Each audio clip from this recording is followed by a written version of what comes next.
नमस्कार दोस्तों, स्पीडी जी के एनजीएस में मैं बलराम सर आप सभी का स्वागत करते हैं। और देखेंगे आज का मोटिवेशन लाइन, हर कोशिश नाकाम कर दूंगा जमाने का, हर कोशिश नाकाम कर दूंगा जमाने के, क्योंकि किसी में हिम्मत नहीं मुझे हराने की, क्योंकि किसी में हिम्मत नहीं हम लोगों को हराने की। तो उसके लिए मेहनत भी ज़रूरी है, तो आइए मेहनत करते हैं। भारतीय इतिहास एवं संस्कृति के प्रश्न देखते हैं जो आने वाले सभी एग्जाम में पूछे जाएंगे, वो बिहार पुलिस हो या ऑल कॉम्पिटिटिव एग्जाम में पूछे जाएंगे। मुगल बादशाह औरंगजेब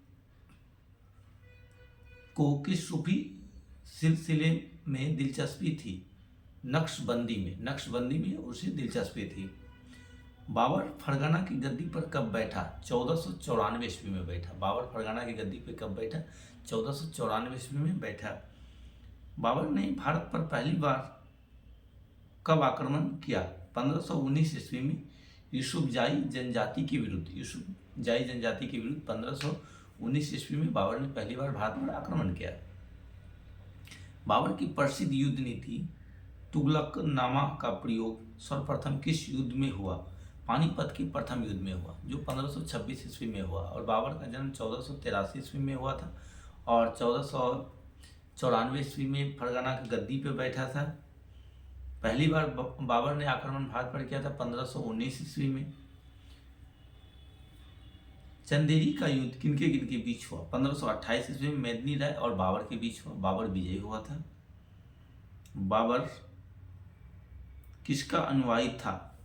नक्शबंदी सूफी ख्वाजा उबैदुल्ला अहराज का।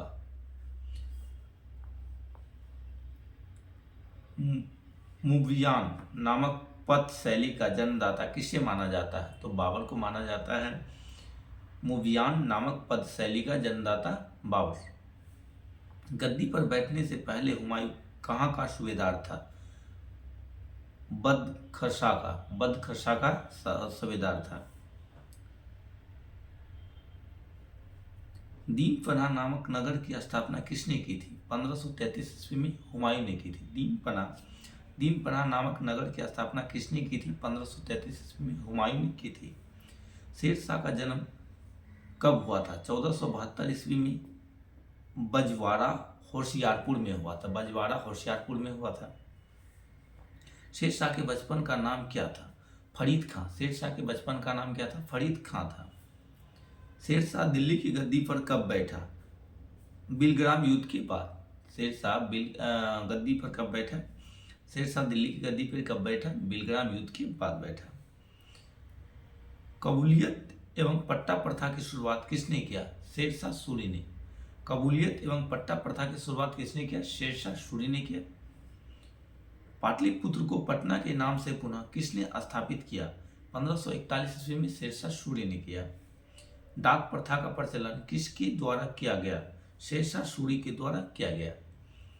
डाक प्रथा का प्रचलन किसके द्वारा किया गया? शेरशाह सूरी के द्वारा किया गया। अकबर का राज्याभिषेक कहाँ हुआ? 14 फरवरी 1556 ईस्वी में पंजाब के कलानौर में हुआ। अकबर का राज्याभिषेक कहाँ हुआ था? 14 फरवरी 1556 ईस्वी में पंजाब के कलानौर में हुआ और 13.5 वर्ष की अवस्था में अकबर राजगद्दी संभाले थे। दीन ए इलाही धर्म स्वीकार करने वाला प्रथम एवं अंतिम बड़े हिंदू कौन था? तो बीरबल था। दीन ए इलाही धर्म स्वीकार करने वाला प्रथम एवं अंतिम बड़े हिंदू कौन था? तो बीरबल था। बीरबल का महेंद्र दास भी इनका नाम है। दीन ए इलाही धर्म का प्रधान पुरोहित कौन था? अकबर था। दीन ए इलाही धर्म का प्रधान पुरोहित कौन था? ये अकबर था। अकबर को कहाँ दफनाया गया था? आगरा के निकट सिकंदरा में दफनाया गया था। अकबर को कहाँ पे दफनाया गया था? आगरा के निकट सिकंदरा में दफनाया गया था। बीरबल के बचपन का नाम क्या था? महेंद्र दास था। बीरबल के बचपन का नाम क्या था? महेंद्र दास था। संगीत सम्राट तानसेन का जन्म कहाँ हुआ था? ग्वालियर में हुआ था। संगीत सम्राट तानसेन का जन्म कहाँ हुआ था? ग्वालियर में हुआ था। मियाँ की टोडी, मियाँ का मल्हार और मियाँ का सारंग किसकी प्रमुख कृतियाँ हैं? तानसेन की प्रमुख कृतियाँ हैं। मियाँ की टोडी मियाँ का मल्हार और मियाँ का सारंग किसकी प्रमुख कृतियां हैं? तानसेन की कृतियां हैं। तानसेन का वास्तविक नाम क्या था? पंडित रामतनु पांडे। तानसेन का असली नाम क्या था? पंडित रामतनु पांडे। अकबर ने तानसेन को किसकी उपाधि दी? कंठाभरण विलिवास की। अकबर ने भगवान दास को किसकी उपाधि दी? अमीर उल उमरा की। अमीर उल उमरा की उपाधि दी। किस मुगल शासक ने अनुवाद विभाग की स्थापना की? अकबर ने। किस मुगल शासक ने अनुवाद विभाग की स्थापना की? अकबर ने। नकीब खां, अब्दुल कादिर बदायूनी तथा शेख सुल्तान ने रामायण एवं महाभारत का अनुवाद किस भाषा में किया? फारसी भाषा में किया। अबुल फजल ने पंचतंत्र का अनुवाद किस नाम से किया? अनवर ए सादात। अनवर ए सादात। मौलाना हुसैन फैजी ने पंचतंत्र का अनुवाद किस नाम से किया? यार ए दानिश। यार ए दानिश के नाम से किया। मौलाना हुसैन फैजी ने पंचतंत्र का अनुवाद किस नाम से किया? यार ए दानिश के नाम से किया। अथर्ववेद का फारसी में अनुवाद किसने किया? हाजी इब्राहिम सरहिंद ने किया। हाजी इब्राहिम सरहिंद ने किया। रासरंगी का फारसी में अनुवाद किसने कराया? मुल्ला शाह मोहम्मद ने। मुल्ला शाह मोहम्मद ने करवाया। तुजुक-ए बाबरी का फारसी में अनुवाद किसने किया? अब्दुल रहीम खाना ने किया। तुजुक-ए बाबरी का फारसी में अनुवाद किसने किया? अब्दुल रहीम खाना ने किया। जहांगीर द्वारा शुरू की गई तुजुक-ए-जहांगीरी नामक प्रथा को किसने पूरा किया? मोतियाबिंद खां ने। मोतबिंद खां ने किया। दिल्ली सल्तनत पर किन वंशों ने शासन किया? तो दास वंश, खिलजी वंश, तुगलक वंश, सैयद वंश तथा लोधी वंश ने किया। खालसा का प्रारंभ किस सिख गुरु ने किया? गुरु गोविंद सिंह ने किया। सिखों के 10वें गुरु गुरु गोविंद सिंह ने की। इनका जन्म पटना साहिब में हुआ था। किस पेशवा की मृत्यु के पश्चात पेशवा का पद वंशानुगत हो गया? बालाजी विश्वनाथ की मृत्यु के पश्चात। बालाजी विश्वनाथ मृत्यु के बाद पेशवा की मृत्यु के पश्चात पेशवा पद का वंशानुगत हो गया। 1943 ईस्वी में देश के किस भाग में भयंकर अकाल पड़ा जिसमें लगभग 30 लाख लोग मौत के मुंह में चले गए? तो बंगाल में पड़ा और 30 लाख लोग मौत के मुंह में चले गए। अशोक के शासनकाल की अवधि क्या थी? 273 ईसा पूर्व से 232 ईसा पूर्व तक। अशोक के शासनकाल की अवधि 273 ईसा पूर्व से 232 ईसा पूर्व तक। पुष्टि मार्ग के दर्शन का प्रतिपादन किसने किया? वल्लभाचार्य ने किया। पुष्टि मार्ग के दर्शन का प्रतिपादन किसने किया? वल्लभाचार्य ने किया। सम्राट कनिष्क ने शक संवत का प्रारंभ किया था? शक संवत 78 ईस्वी में किया था। और विक्रम संवत पूछेगा 58 ईसा पूर्व में किया था।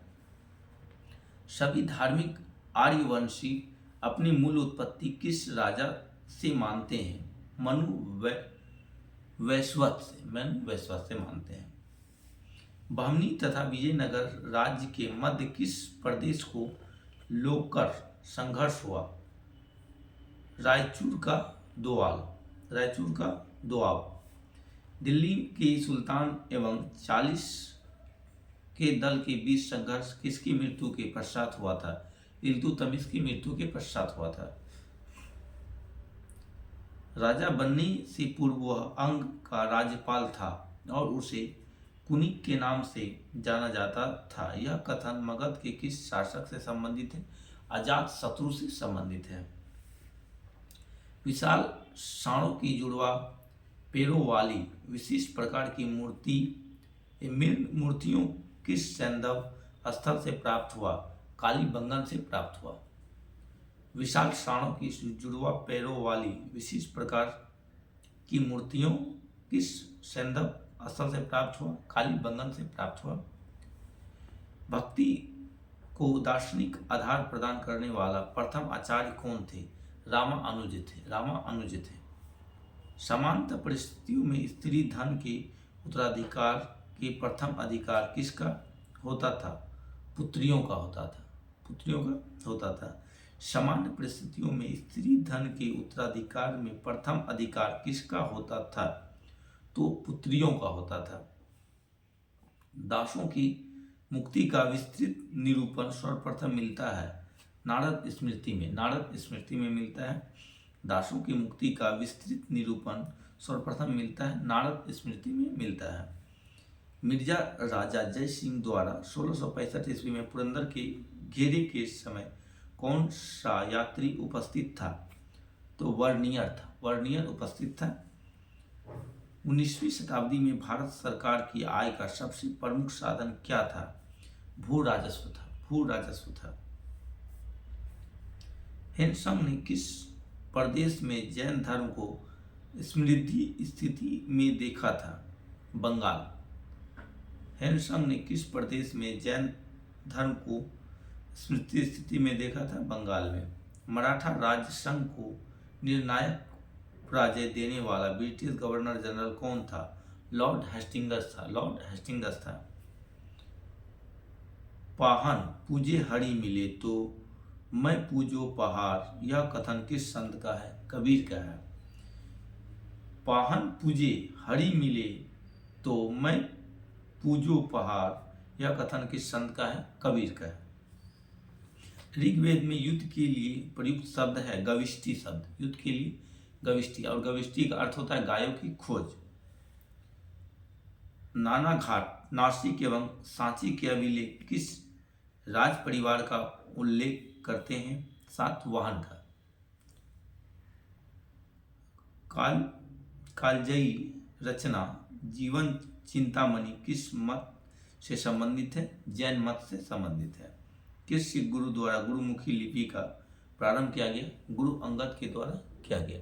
तो मिलते हैं दोस्तों नेक्स्ट वीडियो में। वीडियो अच्छा लगे चैनल को सब्सक्राइब कीजिएगा, लाइक कीजिएगा, कमेंट कीजिएगा। धन्यवाद।